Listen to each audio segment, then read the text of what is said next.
lovely Prodons Army, a very warm welcome to today's session. This is Nikita ma'am, your Nikki ma'am, chemistry master teacher here at Vedantu. I hope आपका दिन काफी बढ़िया और अच्छा गया होगा. आज के सेशन में हम एसिड्स, बेसिस एंड सॉल्ट्स के सारे एनसीईआरटी क्वेश्चंस डिस्कस करने वाले हैं.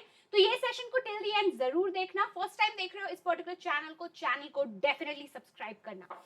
So let's start with the very first question, which is you have been provided with 3 test tubes. One of them contains distilled water, other 2 contains acidic and basic solution respectively. If you are given only red litmus paper, how will you identify the contents of each test tube? तो basically आपको 3 test tube दिए गए हैं. एक में distilled water है, एक में एसिडिक सोल्यूशन है, एक में बेसिक सोल्यूशन है और आपको सिर्फ रेड लिटमस पेपर दिया गया है. कैसे आइडेंटिफाई करोगे किसमें क्या है? So basically, अगर मैं बात करूं रेड लिटमस पेपर की, so बेसिस जो होते हैं they turn red litmus to blue. ठीक है, they turn red litmus to blue. तो बेसिकली जिस भी में आप कलर चेंज देखोगे, अगर बेसिक सोल्यूशन है so it will turn red litmus blue. तो उससे आपको आइडेंटिफाई हो जाएगा. अगेन अब रेड लिटमस ब्लू में हो गया, ब्लू टू अगेन रेड में चेंज हो रहा है तो वो आपका क्या होगा? एसिडिक सोल्यूशन होगा. और अगर कोई चेंज नहीं है so that will be your distilled water. ठीक है, तो what you can do, you can add few drops in all the 3 test tubes on the red litmus paper separately. Red to blue हो रहा है तो basic होगा. अब जो ब्लू में चेंज हो गया, अगर आप उसमें बाकी 2 जो लिक्विड आपको दिए गए हैं वो डालोगे, ब्लू टू रेड हो रहा है तो एसिडिक सोल्यूशन है. कोई कलर चेंज नहीं हो रहा है तो वो आपका डिस्टिल्ड वाटर होगा. ठीक है, so in this way you can identify it. Second question, why should curd and sour substances not be kept in brass and copper vessels? तो जो कर्ड या फिर खट्टी चीजों को आपको ब्रास या कॉपर के कंटेनर में क्यों स्टोर नहीं करना चाहिए? तो बेसिकली चाहे वो कर्ड हो जिसमें आपका होता है लैक्टिक एसिड, है ना, या जनरली हमने ये पढ़ा है कि जो सार सब्सटेंसेस होते हैं उनमें एसिड होता है. ठीक है, तो जो कर्ड है या आपके जो सार टेस्टिंग सब्सटेंसेस है that should not be stored in brass and copper vessels, क्योंकि ये एसिड जो है इन मेटल के साथ रिएक्ट कर सकते हैं. ठीक है, there can be chemical reaction which can happen. Chemical reaction होगा between acid and the metal substance, जिस वजह से वो पॉइजनस सब्सटेंसेस बना सकता है. ठीक है, पॉइजनस सब्सटेंसेस बना सकता है. ऐसे पॉइजनस सब्सटेंसेस को आप कंज्यूम करोगे so that is definitely not good for your health. तो बेसिकली आपको कर्ड या सार सब्सटेंसेस को ब्रास या कॉपर के वेसल्स में स्टोर नहीं करना चाहिए. ठीक है, because it forms poisonous metal compounds which can cause food poisoning and affect our health adversely. ठीक है, so that is the reason behind it. Okay, next question, which gas is usually liberated when an acid reacts with metal? Illustrate with an example. How will you test for the presence of this gas? कौन सी gas बनती है, कौन सी gas बाहर आती है जब acid का reaction metal के साथ होता है? उसको आपको केमिकल रिएक्शन लिख के एक्सप्लेन करना है और इस पर्टिकुलर गैस को कैसे आप आइडेंटिफाई करोगे. सो बेसिकली यहाँ पे अगर मैं एक मेटल ले लूं जिंक, इसका रिएक्शन मैं करा लूं डाइल्यूट हाइड्रोक्लोरिक एसिड के साथ, ये आपका क्या है? मेटल. इसका रिएक्शन हो रहा है एसिड के साथ. तो मेटल का रिएक्शन जब एसिड के साथ होता है वो सॉल्ट बनाता है, that is zinc chloride plus hydrogen gas. Gas का फॉर्मेशन हो रहा है so that has to be denoted by an upward arrow. तो कौन सी गैस यहाँ पे बन रही है? हाइड्रोजन गैस यहाँ पे बन रही है. आप इस गैस को आइडेंटिफाई कैसे करोगे? So you can actually bring a burning candle near it. जब ये रिएक्शन हो रहा है you can bring a burning candle and it burns with a pop sound. It burns with a pop sound. ठीक है, तो ऐसे आप आइडेंटिफाई कर सकते हो कि भाई हाइड्रोजन गैस यहाँ पे बन रही है एंड दिस हाइड्रोजन गैस का जो पॉप साउंड है that is sign of mini explosion. तो हाइड्रोजन गैस यहाँ पे बन रहा है, that's how in this way you can identify it. You can bring a burning candle near to it. ठीक है, आई होप ये चीज डेफिनेटली क्लियर आउट हो गई होगी आपको. मैंने आपको इक्वेशन लिख के भी समझा दिया है. चलो ये this we have already discussed. Next question, metal carbonate A reacts with dilute hydrochloric acid to produce effervescence. एक कोई मेटल कार्बोनेट है A, वो डाइल्यूट HCl के साथ जब रिएक्ट कर रहा है तो effervescence बन रहा है. effervescence मतलब कि formation of bubbles. The gas evolved extinguishes a burning candle, तो जो यहाँ पे जो गैस बन रही है वो बर्निंग कैंडल को बुझा देता है, ठीक है। So obviously it's not a supporter of combustion, ये ठीक है। Right a balanced chemical equation for the reaction if one of the compounds formed is calcium chloride। तो यहाँ पे आपको एक और आइडेंटिफिकेशन दिया है कि आपको बैलेंस्ड केमिकल इक्वेशन लिखना है अगर इसमें से एक कंपाउंड जो बन रहा है that is calcium chloride.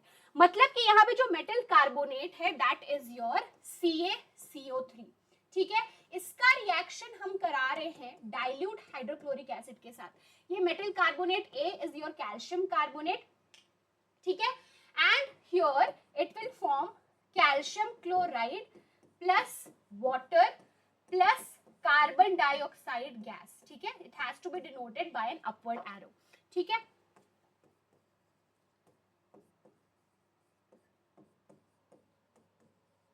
Okay तो यहाँ पे जो गैस बन रही है which produces effervescence that is carbon dioxide gas, है ना।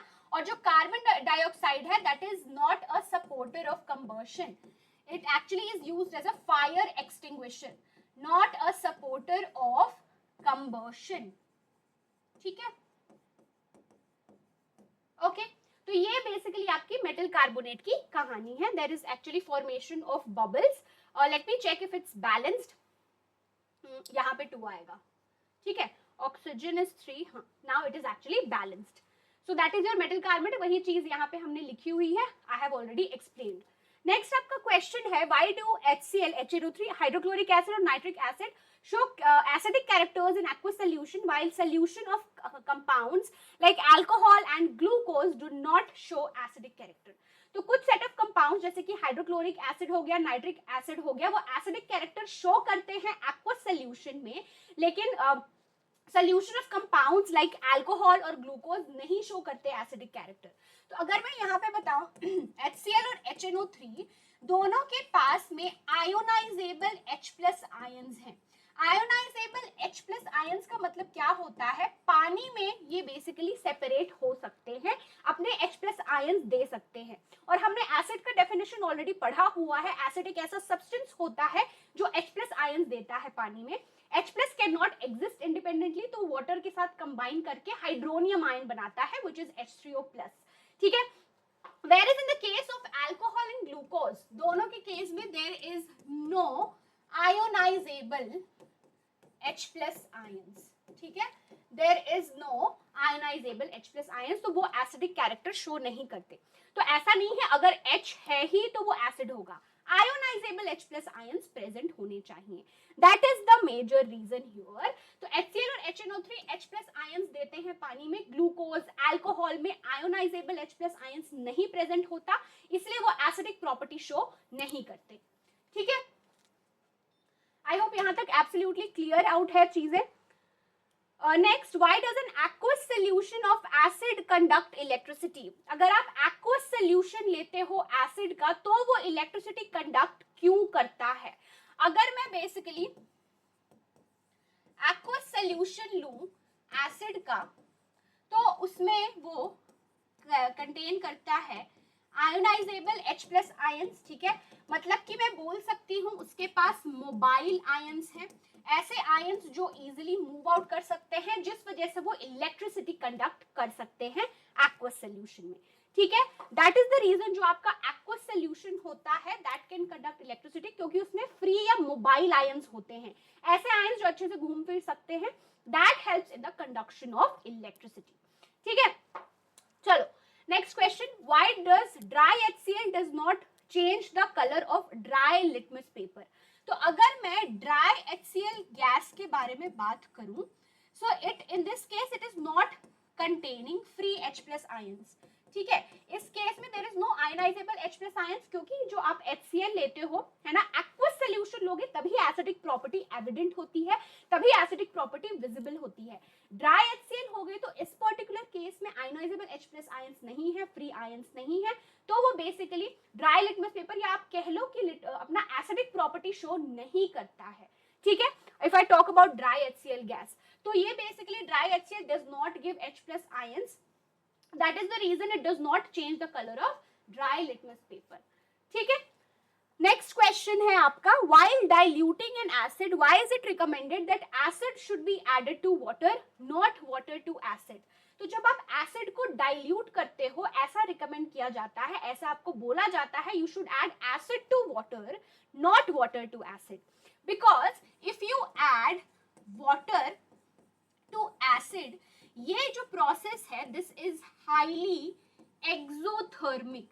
एक्सोथर्मिक का मतलब क्या होता है, बहुत अमाउंट में हीट बाहर आएगी, है ना। If you are adding water to acid, बहुत अमाउंट में हीट बाहर आएगी, जिस वजह से आपका जो रिएक्शन मिक्सचर है, ठीक है, रिएक्शन मिक्सचर बिकम्स वार्म, ठीक है, इट बिकम्स वार्म। एंड ऐसा भी हो सकता है कि अगर आप रिएक्शन मिक्सचर जो बेसिकली आप बीकर में कर रहे हो वो फट जाए, it can cause you severe burns also, है ना, क्योंकि ये हाईली एक्सोथर्मिक रिएक्शन है। If you are adding acid to water with constant stirring, धीरे धीरे यू नो आपको पुट करना है एसिड टू वाटर, धीरे धीरे उसको आप मिक्स करते जाओगे तो इसमें इतने ज्यादा अमाउंट ऑफ हीट नहीं निकलती।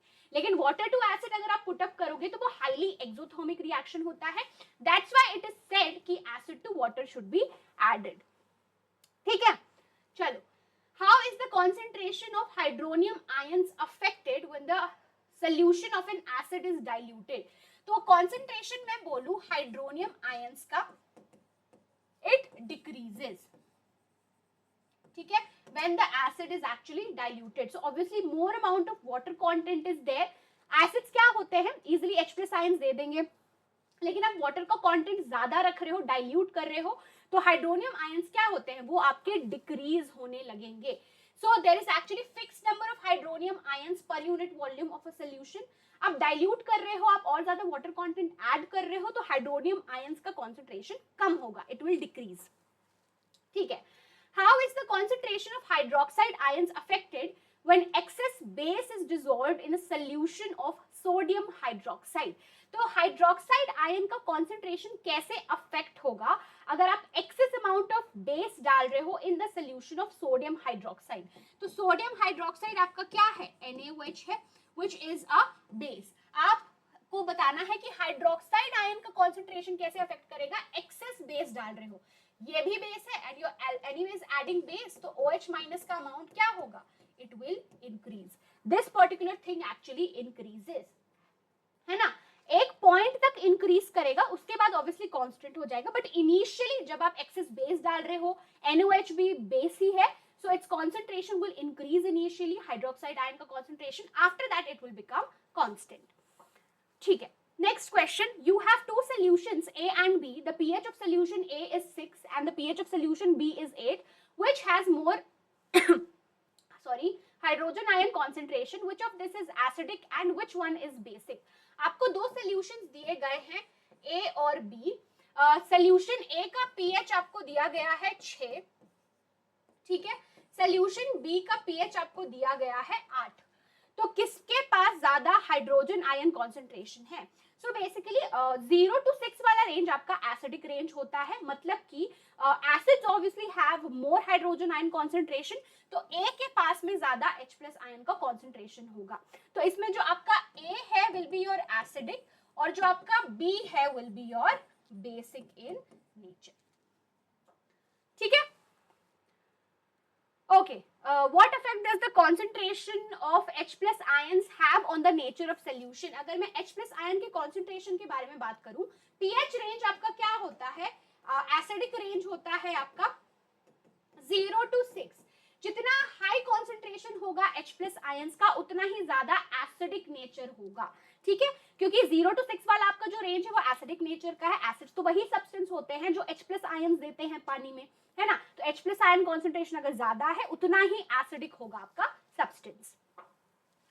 चलो next question, do basic solutions also have H plus ions? If yes, when then why are these basic? तो अगर मैं बेसिस के बारे में बात करूं, H प्लस अगर होगा भी तो बहुत ही कम अमाउंट में होता है as compare to acids. They have more amount of OH minus ions जो कि है हाइड्रोक्साइल आयंस, ठीक है, hydroxyl ions. That is the reason इन्हें हम कहते हैं कि भाई ये बेसिक है। दे हैव H+, बट ये बहुत ही आप कह लो नेग्लिजिबल अमाउंट में होता है। तो जो चीज ज्यादा प्रेजेंट होगी ऑब्वियसली उसका डोमिनेंट नेचर उसी का होगा। तो बेसिस में हाइड्रोक्सिल आयन ज्यादा होते हैं जिस वजह से वो बेसिक होते हैं। ठीक है, चलो, under what soil condition do you think a farmer would treat the soil of his fields with quicklime, slag lime or chalk? कौन से soil condition में farmer will actually use bases, for example calcium oxide, calcium hydroxide, है ना, या calcium carbonate. तो ये basically आपके bases है ना। Mostly these are actually your, if I say calcium oxide ले लो या फिर कैल्शियम हाइड्रोक्साइड ले लो, this is anyways the example of limestone. तो वो बेस ऐड कर रहे हैं। अगर आपका सॉइल बहुत ज्यादा एसिडिक हो गया है ना, अगर बहुत ज्यादा एसिडिक हो गया है, it is not good for growth of plants, it is not good for growth of plants.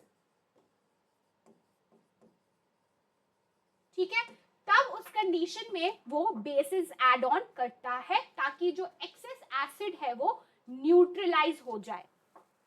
Okay, what is the common name of compound CaOCl2? इसे हम कहते हैं ब्लीचिंग पाउडर, है ना, ब्लीचिंग पाउडर। ठीक है, this we have discussed. Name the substance which on treatment with chlorine yields bleaching powder. तो basically आपको सब्सटेंस बताना है जिसका रिएक्शन क्लोरीन के साथ होता है तो ब्लीचिंग पाउडर बनता है। So you have to take dry slaked lime, है ना। अब स्लेग्ड लाइम किसे कहते हैं हम? Calcium hydroxide which is CaOH whole twice. Name the sodium compound which is used for softening hard water. कौन सा sodium compound permanent hardness of water को रिमूव करने में यूज होता है? That is your washing soda which is Na2CO3.10H2O। ठीक है, this is called as washing soda. ठीक है, okay, what will happen if a solution of sodium hydrogen carbonate is heated? Give an equation for the reaction evolved. So basically क्या observe करोगे अगर आप एक solution ले रहे हो सोडियम बाइकार्बोनेट का और उसको हीट कर रहे हो? So you are taking NaHCO3, this is sodium hydrogen carbonate या आप कह लो सोडियम बाइकार्बोनेट। इसको जब आप हीट करते हो then it forms Na2CO3 plus H2O plus CO2. This is the gas which is formed here. Let me check if it's balanced. Hydrogen 2, ये 6 3 4 5 6, ठीक है, दिस इज योर बैलेंस्ड। ये NaHCO3 ये आपका है बेकिंग सोडा। हीट करोगे तो क्या क्या बन रहा है? Na2CO3, H2O और CO2 is actually the gas which is involved over here. Write an equation to show the reaction between plaster of Paris and water. तो आपको इक्वेशन अगेन ये बहुत इंपॉर्टेंट है, बहुत बार एग्जाम्स में भी पूछा जाता है। So you have to write an equation ताकि आप रिएक्शन शो करो between plaster of Paris and water. तो बेसिकली आपका प्लास्टर ऑफ पेरिस क्या है? CaSO4.12H2O प्लस इसमें आप वाटर ऐड ऑन करोगे तो आपको क्या मिलता है? CaSO4.2H2O which is your none other than gypsum. ठीक है, compounds such as alcohol and glucose contain hydrogen but are not categorized as acids. Describe an activity to prove it. तो जैसे कि हमने अभी डिस्कस किया था in one of the question कि अल्कोहल और ग्लूकोज में भी हाइड्रोजन होता है पर हम उन्हें एसिड्स के कैटेगरी में नहीं रखते। तो इसको आपको एक एक्टिविटी से प्रूव करना है। तो ये आपको एक्चुअली ये सेटअप ले सकते हो। Initially you take glucose या आप अल्कोहल ले लो, you are actually taking electrodes connecting it to a proper battery. तो अगर आप यहाँ पे बल्ब कनेक्ट कर रहे हो तो in the case of glucose और अल्कोहल भी बल्ब ग्लो नहीं करेगा।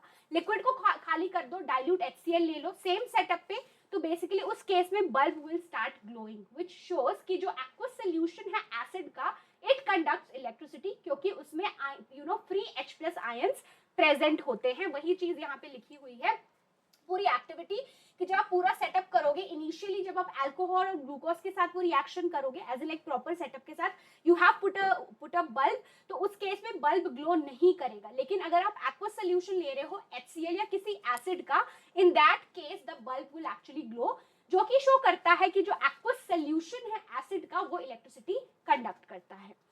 ठीक है, okay. Why does distilled distilled water not conduct electricity whereas rain water does. तो अगर मैं रेन वाटर के बारे में बात करूं, इसमें कुछ डिजॉल्व्ड गैसेस होते हैं, ठीक है, जो कि वाटर के साथ रिएक्ट करके H2CO3, अगर मैं कार्बन डाइऑक्साइड और वाटर का रिएक्शन करूं, कार्बन डाइऑक्साइड प्रेजेंट है एटमॉस्फेयर में, वाटर के साथ रिएक्ट करके कार्बोनिक एसिड बना देता है। या फिर अगर मैं बात करूं HNO3, है ना, तो यहाँ पे ऑलरेडी डिजॉल्व्ड गैसेस प्रेजेंट हैं, एसिड्स हैं, है ना। अब एसिड है तो obviously aqueous solution will conduct electricity, क्योंकि इसके पास फ्री H+ आयंस हैं। डिस्टिल्ड वाटर में ऐसी कहानी नहीं होती है, उसमें कोई फ्री H+ आयंस या डिसॉल्व्ड गैसेस प्रेजेंट नहीं होते हैं।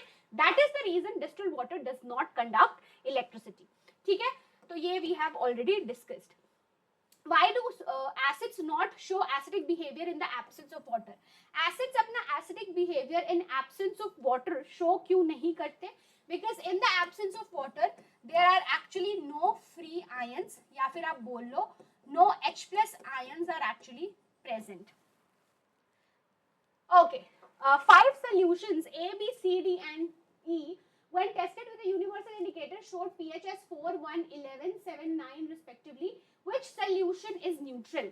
तो यहाँ पे 5 solutions लिए गए थे, उसको टेस्ट किया गया यूनिवर्सल इंडिकेटर से, जिसका pH है 4, 1, 11, 7 और 9. Which solution is neutral? तो अगर मैं बात करूं pH जिसका 7 है exactly, that will be neutral.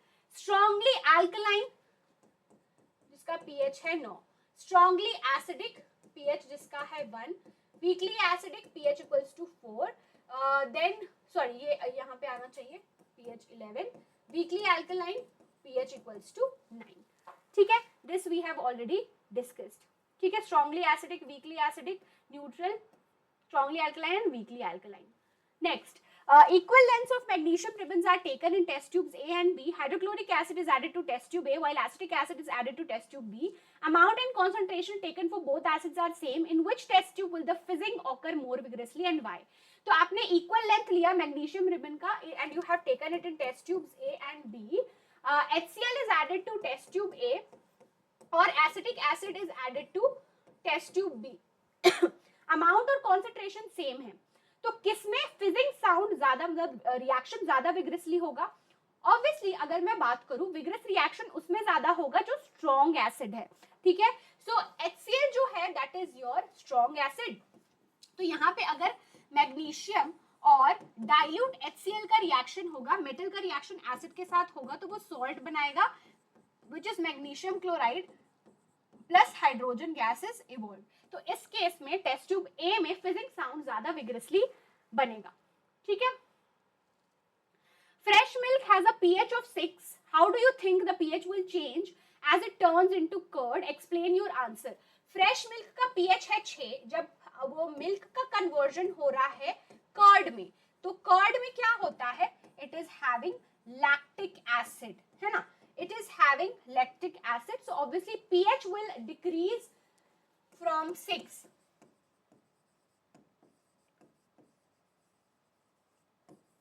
pH will decrease from 6.